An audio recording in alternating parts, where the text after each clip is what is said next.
Rachel. Ayan, nandito na si Rachel. Hello po, Miss Joey. Naririnig na po ako. Yes, naririnig ka na. Muli po. Ang tagal ko pong inantay makakakyat. Pasensya na po naka-duty kasi sa work nataranta po kanina ng tinawag niyo. So, mabilis lang po. Opo, Miss Joey. Regarding po dun sa sinasabi na anti-Filipino po yung mga supporter ng Duterte. So, I just want to share kung bakit ako DDS. Mabilis lang din po. Sa family po namin, sa nanay-tatay ko, pinalaki kami na open po yung magkaiba po kasi sila ng sinusuportahan eh. Si tatay po yellow, si nanay during the time is Marcos.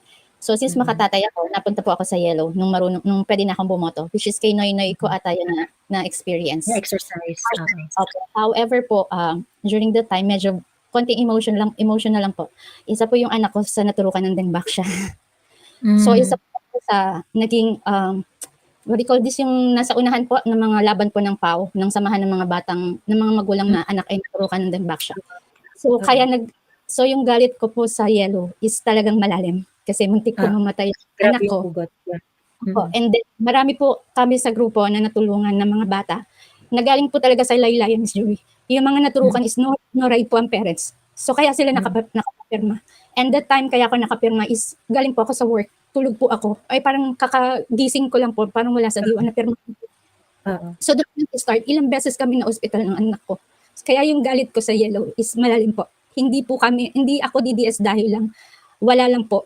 So nung nakita ko po yung pagbabago po kay Duterte po, kay President Tatay Digong po, is yung ang ex-husband ko po, Miss Joey, is single man po ako eh. Is a drug user lang before. Tapos humiwalay na po ako. Wala po akong nakukuhang tulong. But nung panahon na po yun, nagbebenta na po din sila ng naging partner niya na pusher. Bago lang po siyang, hindi ko na po hinihingi magbalikan kami, pero yung para sana sa mga bata, maayos niya po yung buhay niya. Nabago po yun, Joey, sa Tokhang. So kung kami nagkaroon ng pag-asa na hindi kami mabuo na pamilya, pero maaayos niya pa rin yung buhay niya. Doon po nag-start din yung kung bakit ako sobrang supportive po sa pagiging DDS po. Until din po nung ayaw ko din po sana sa bumoto kay Bongbong, pero yun nga po, dala po ni BP Inday Sara, kaya nabudol din po ako. But now nakikita ko. Here's why your knee pain keeps coming back and the easiest way to fix it without pills, shots, or surgery. Yung after mawala ni Tatay, nagkalat po talaga ang mga addict ulit dito sa lugar namin. Bentahan po talaga na tamak na kung hindi ako isa sa nagsasalita, kasi nga di ba naging pusher po yung asawa ko eh. So talagang nakakatakot man, sabi nga nila ba't ko sinisita. Kasi ayoko pong makita ng mga anak ko na baliwala lang, hindi pwede kasing ganun. Di ba po sabi nga ng mga vloggers na tulad niyo po, kailangan manindigan din tayo kung ano yung pinaglalaban ni Tatay Digong. In our own way, di ba, wag natin silang konsintihin. Medyo mag-iingat nga lang po talaga kasi hindi po natin alam kung ano yung nasa likod nila, kung sindikato nga daw po or whatever. Pero yung hope po kasi na sana bumalik po ulit yung isang Duterte na makakapagbago po kasi may apo po ako eh. Ngayon po is lola na po kami, 2 bata. Yun na lang din po yung sinasabi ko sa anak ko. Actually, yung anak ko pong panganay is kakamping po, Miss Joey. Pero since nagkakaroon kami ng alignment po sa laban po ni Tatay Digong, nung kinuha po siya, umiiyak po talaga ako ilang araw ko umiiyak. Sabi ko sa kanya, gawin mo ng lahat sa wall mo. Kasi po syempre kakamping ke. Siraan mo na kung sinong gusto mong siraan. Pero tong moment na to, ibigay mo sa akin to. Kasi hindi ko talaga kayang nakita si Tatay Digong kasi alam mo kung ano yung pinaglalaban niya. Bakit siya nandun? Bakit may EJK na sinasabi? Kasi kung hindi dahil sa kanya, siguro hindi natin naranasan din na maayos ang tatay mo nung time na talagang lubog na lubog siya, Miss Yuki. Sobrang naawa po ako sa mga anak ko kasi syempre po nakakahiya pa rin po yung pinagdadaanan ng tatay nila. Mahal na mahal po nila. So yun, dun po kami bilang kakamping kang anak ko na dun ko siya naliwanagan somehow na alam niya kung ano yung pinaglalaban din natin. Na daw magkaiba tayo ng siya ng paniniwala, di ba sabi niyo nga po kahapon, kasi regular viewer niyo po ako or listener po, Miss Joey, kasi panggabi po ako, call center po ako eh. So kayo po yung pinapakinggan ko talaga while on duty po. So sinasabi niyo nga po, di ba, pakinggan din natin sila, alamin din natin yung paniniwala nila. Then magkaroon ng free dialogue po. Para at least hindi man, di ba kakasabi nyo nga po, kaka-entertain nyo sa mga troll na yan, somehow makakapag-isip yan na parang, oo nga may punto ang mga DDS. So sana hoping po ako na dumating din yung anak ko na kakamping ngayon na makuha ko rin siya, maliwanagan din siya since nananay na rin po siya. Naiintindihan na rin po niya kung ano yung pinaglalaban po natin. So yung mga nagsasabi po na ang DDS is anti-Filipino, parang Sobrang hindi po nila alam kung ano yung pinagdadaanan ng mga nasa laylayan. Kung sino yung mga taong sumuporta kay Tatay Digong. Hindi po kami mayaman. Hindi po kami nakakaunawa ng mga ibang topic na sobrang malalim ni Joey, pero yung pinigay niya sa amin, peace of mind, hindi matatawaran yun. Hanggang sa dulo ng magiging apo ko, talagang didiyas ako, sasabihin ko sa mga apo ko sa susunod na henerasyon ko na doon lang kami nakakuha ng katahimikan for the meantime. Kasi talagang nag-stop siyang magbenta, nag-stop siyang mag-drugs during the time. Sa takot niya talagang papatay siya. Sinasabi niya maraming kasamahan niya na naggagano, na nawawala talaga si Joey na tumitigil sa sobrang takot, sobrang nagbalik loob po. So, yun po, yung mga gaya po namin, nag-exist kami, Miss Joey. Hindi kami anti-Filipino.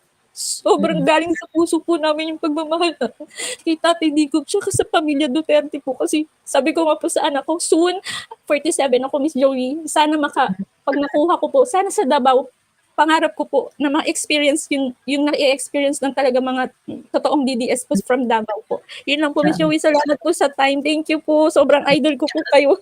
Thank you po, tuloy mo po, Miss Joey. Marami po kayong natutulungan na ako po, sabi ko nga po, hindi ako ganun sa politika, pero dahil po sa patuloy kong pakikinig sa inyo, mas naiintindihan ko kung ano yung pinaglalaban natin. So, asahan niyo din po kami sa October 21 po. Salamat po. October 12. Ay, 12 po, sorry po. 12 po sa sabi po. Opo. Kita tayo, Rachel. Thank you po. Thank you po. Thank you. Maraming salamat.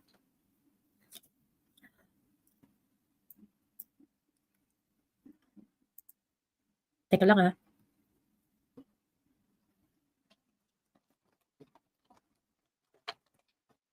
Joey, akala ko ako lang naiyak. Wait lang. Nag-aabang ako dito ng bus, yung mga Espanyol kong katabi, tinitingnan na ako, ba't ako umiyak? Ay, grabe. Yun yung hindi kasi nagigets ng mga iba eh. Tapos yung audacity nila to say na, mga DDS, hindi kayo pro-Filipino.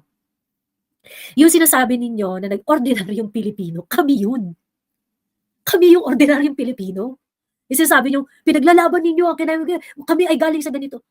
Hindi nyo alam ang feeling ng ordinaryo.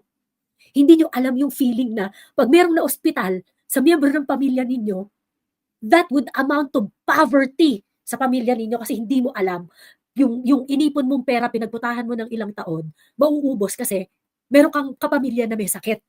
Hindi nyo alam yung ganong klaseng feeling. Hindi nyo alam yung you're losing a family member to drugs. Hindi nyo alam yung kapatid na nagagahasa ng kapatid ninyong adik. Hindi nyo alam yun. So next time when you say na parang, ano ang tawag dito, we represent, galing kami sa ganito, galing kami sa ganyan. Kami ang mga ordinaryong Pilipino, walang kulay, ganyan-ganyan. Next time that you are going to say that, I would just like to remind you, you do not represent us. The Duterte supporters, majority of them, sila yung ordinaryong Pilipino who chose to speak for themselves, not to be represented by the bullshit that you are paid for, kayong mga propagandista kayo. Or kayong mga ano. And at the end of the day, no, this is what we are fighting for. We want our own voices to be amplified by us. Not by you, not by anyone else. At nung mga organisasyon ninyo na nagpapanggap na nire-represent nyo kami. Ayun. So anyway, Rachel, maraming salamat for for sharing. And ayun, naloka ako sa mga speakers. Thank you very much. Thank you very much. And you remind me why we are doing this. Sa totoo lang. You remind me why we are doing this and why we have to do this. Ayun. Thank you very much po. Ayan. Okay? Anyway, punta na tayo kay Manika. Hello, Manika. Umiyak ka ba, Manika?